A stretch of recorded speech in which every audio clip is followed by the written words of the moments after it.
Hi, I'm Bobby Black, senior editor of High Times Magazine, and we are here with former governor of New Mexico, Gary Johnson.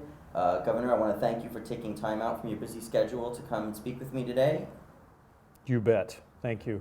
You brought up the drug war. Obviously, that's one of the main issues of your political agenda, and it's obviously one of our main issues as well. And you actually brought up the example of taxing cigarettes. Now, most of the marijuana legalization bills that are being worked on are based on a tax and regulate model similar to that of alcohol or tobacco. But in your three-point economic plan, you seem to be not in favor of taxation as a means of controlling behavior.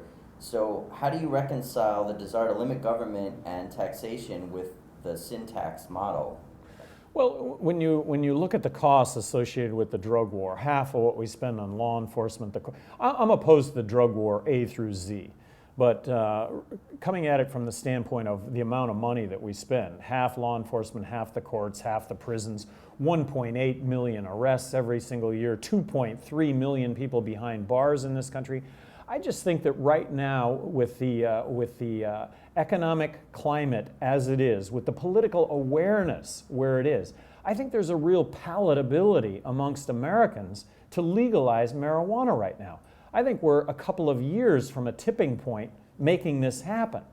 And I think when you introduce the fact that you're going to tax it, regulate it, control it, I think that has a big part to do with what is in a couple of years going to be a majority of Americans supporting doing this.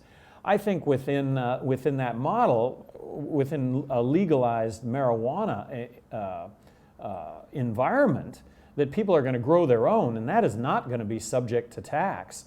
And growing your own, that's going to be a check against the marketplace that it's going to control the marketplace, because why buy it if you can grow it? Why grow it if you can buy it for a very reasonable price? As you just mentioned, it seems like the recent polls show the approval rating is beginning to approach 50% in this country for legalization. And it seems like the public opinion and the mainstream media are finally catching up to the science on this issue. What will it take for elected officials to stop viewing this as a third rail and start taking the discussion seriously? I mean, we've sort of led the horse to water. Now how do we get him to drink? Well, right now, amongst the universe of politicians, there are 0% politicians that support legalizing marijuana. Now, not that there aren't a handful that don't, but they don't even statistically make up 1%. Given that 46% of Americans right now support the legalization of marijuana, can you think of any other area in our lives where there is such a total disconnect between public opinion and politicians? So when are the politicians going to go along with this? I guess when it approaches 50% plus, and when you've got a state that's going to vote to actually legalize it. Behind closed doors, in my opinion, fully 1/4 of all politicians support legalizing marijuana. If you go to politicians wanting to have a debate and a discussion and, gee, what we're doing isn't exactly right and we should be doing things differently, that number goes to well over 1/3. And yet no one is standing up regarding this issue. This is going to be an issue that people are going to push over the line without the aid of any politicians. So in your view, what's the biggest obstacle to legalization at the moment? Is it industrial interests, or is it government and law enforcement interests, or is it public opinion? All the above. I mean, we're talking 70 years now of existing drug dogma, 70 years of listening to the same thing. This is an issue, and I think Prop 19 really helped this out. Prop 19 made marijuana legalization a topic of discussion on millions of dinner tables every night across America. And this is an issue that does really well under the light of day. So this is one of education. If you had 15% of the universe of politicians talking about legalizing marijuana, this issue would be over 50% right now. So again, it's an educational issue. The longer it goes on, the more light you can shine on the issue, the more that you can get people talking about this issue, the better the issue does. Why do you think Prop 19 failed? And if Prop 19 were your bill, how would you have structured it? Well, I realize the drawbacks with the bill. I don't know as it failed so much other than California came down on really the national polling regarding the issue, kind of 54-46. And I always point out when 54% of the population says to 46% of the population, you belong behind bars for your actions, that's bad law. And that's what we've got right now, is really bad law. Would you be willing to help work with the representatives in California to help draft a better bill for 2012? You know, I know that they're going to draft a better bill. I know they will. And in spite of it being bad, there's no legislation that ends up being perfect. And I think people, for the most part, I think people understand that. And just give this issue a few more years, and I think it goes over the top. And in the case of alcohol prohibition, it was my understanding that New York said to the United States government, to the federal government, we're no longer going to enforce alcohol laws in New York. If you want to enforce them, come on in and enforce them, but we're not. And that was the domino that fell that got us a repeal of alcohol prohibition. I think marijuana is going to follow that same course, that you're going to have a state that's going to vote to legalize it. They're going to tell the federal government. Of course, the federal government's going to have the option to come in and enforce it. I don't think they will. We just don't have the resources, and what's the point? And to me, that'll be the domino that really brings an end to all of this. So what about other drugs? I know for marijuana, you're for full legalization, not just decriminalization. Exactly. But for other drugs, are you for decriminalizing them? You know, I am only advocating the legalization of marijuana, but I think if we legalize marijuana, I think as a country we take giant steps toward rational drug policy. And I would describe rational drug policy as harm reduction strategies when it comes to all the other drugs, reducing death, disease, crime, corruption, the things that we really care about. In a nutshell, looking at the drug problem first as a health issue rather than a criminal justice issue. Now, you've made it clear that you don't use any recreational drugs, alcohol included, correct? That's right. Why then become such an outspoken advocate for legalization if you have no personal stake in it? Why put your neck on the line like this? Well, I have smoked marijuana. I've smoked marijuana and I've drank. I've done both.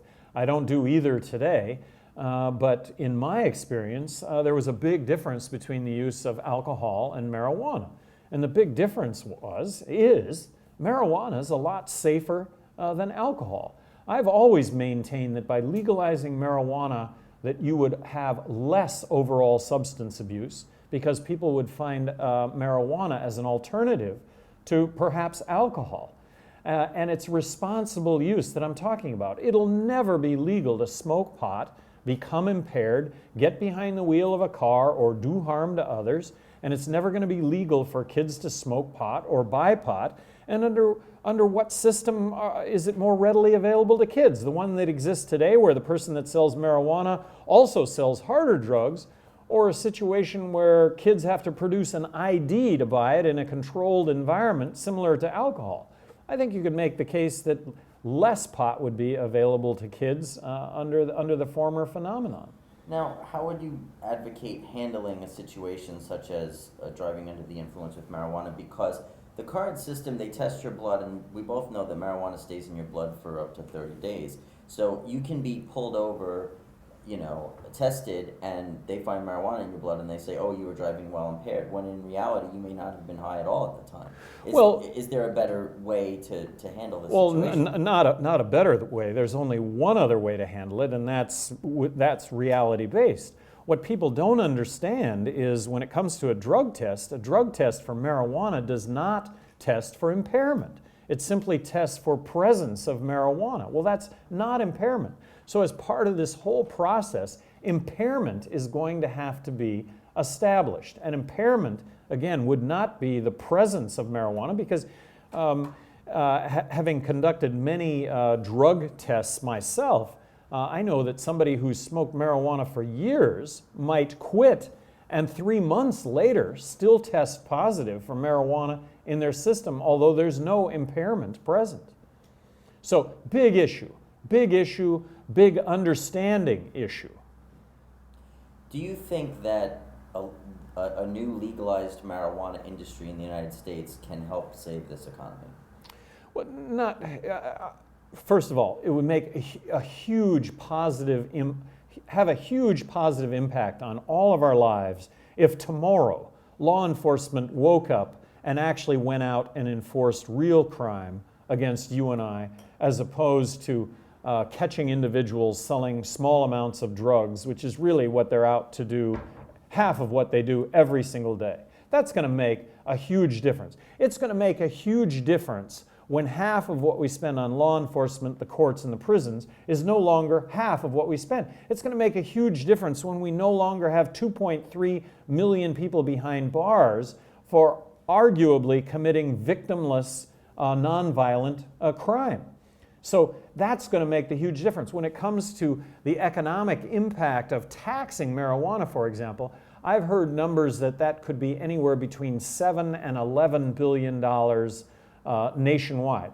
Certainly that's going to be positive, but more positive are all these resources that get redirected. It's stopping criminalizing what's happening in America. It's stopping locking up America. You know, with their platform of small government, personal liberty, and limited spending, marijuana legalization seems like it would fit perfectly into the Tea Party agenda. Why do you think it is they haven't embraced that issue at all, and what could we do to possibly help them get behind it? Well, it is a surprise. I mean, personal liberty, personal freedom, liberty, what's this country all about? And the personal responsibility that goes along with that, except for when it comes to drugs. Well, that seems to be, you know, a political position that, in my opinion, is a little bit hypocritical. So I think, again, I just get back to this is an educational issue. It's an issue that needs to be talked about. It's an issue that everybody needs to engage in. For those that smoke marijuana, really, this is a level-headed approach to here's what the reality of smoking marijuana is really all about. And it's everybody engaging in that. And that's what's happening, more and more and more. Do you think an openly pro-pot candidate really has a shot at the White House? Well, back to 46% of the population supporting this. You know, speaking theoretically, I guess rather than theorize about this, I'm actually burning some shoe leather to see whether or not that might be the case. Governor Johnson, thank you again for being here. We wish you much luck and success in the coming Bobby, years. thank you. Thank you. Thank you.